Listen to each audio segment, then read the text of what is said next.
রাত তখন 1:15।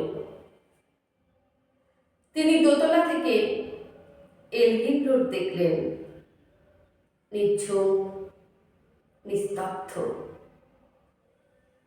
পথে পথে গোয়েন্দার টিকটিকি, যাতে করে কোনো মাছি গলতে না পারে।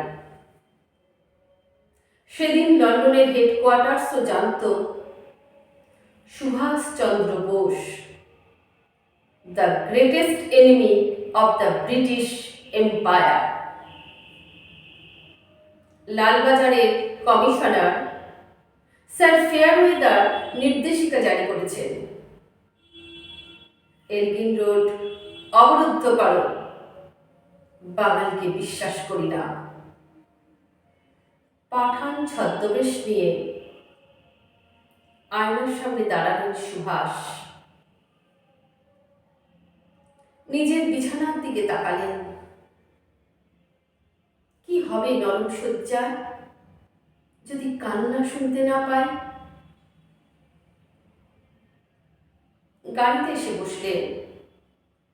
গাড়ি কলকাতা পার হয়ে জিটি রোড ধরল।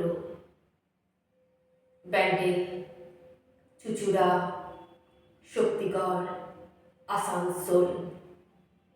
অতি দ্রুত পার হয়ে গেলেন বেঙ্গল বর্ডার। কে পার হলেন? The greatest enemy of the British empire. Sir Fairweather বুঝতে পারেননি, এলগিন রোড অবরুদ্ধ করে রাখলেই ভারতকে আটকে রাখা যায় না। বেঙ্গল বর্ডারে এসে গাড়ি থামালেন। নেমে দাঁড়ালেন। পূব দিকে মুখ করে প্রণাম করলেন বাংলাকে। মুখে বললেন, মা।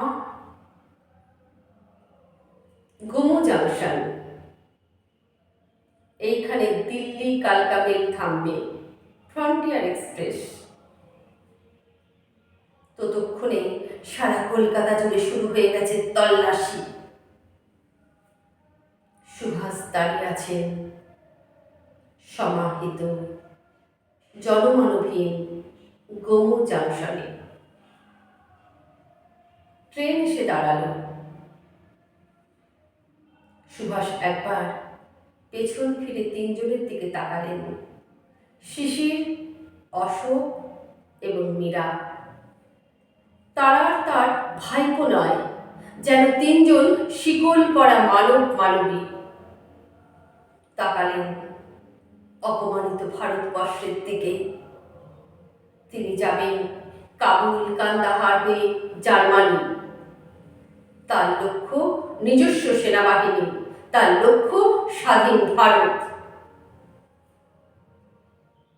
গোমো জাংশনে তখন শুধু কুয়াশা, এক ভারতবর্ষ কুয়াশা। শিশির, অশোক আর মীরা পায়ে হাত দিয়ে প্রণাম করলেন তাদের কাকাকে।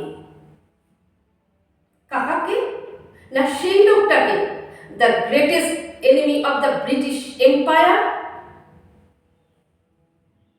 এত বড় সম্মান বাঙালি আর কখনো পায়নি। সুভাষ কালকা মেলে পা দিতে গিয়ে আরো একবার ঘুরে দাঁড়ালেন ভারতবর্ষের দিকে। উচ্চারণ করলেন, মা। ট্রেন ছেড়ে দিল। ইঞ্জিনের ধোঁয়ায় ভরে গেল গোমো জাংশন। ধোঁয়া আর কুয়াশার মধ্যে দিয়ে চলে যাচ্ছে ট্রেন। একটা লোক একা একা একা একা চলেছেন ভারতের স্বাধীনতা আনতে।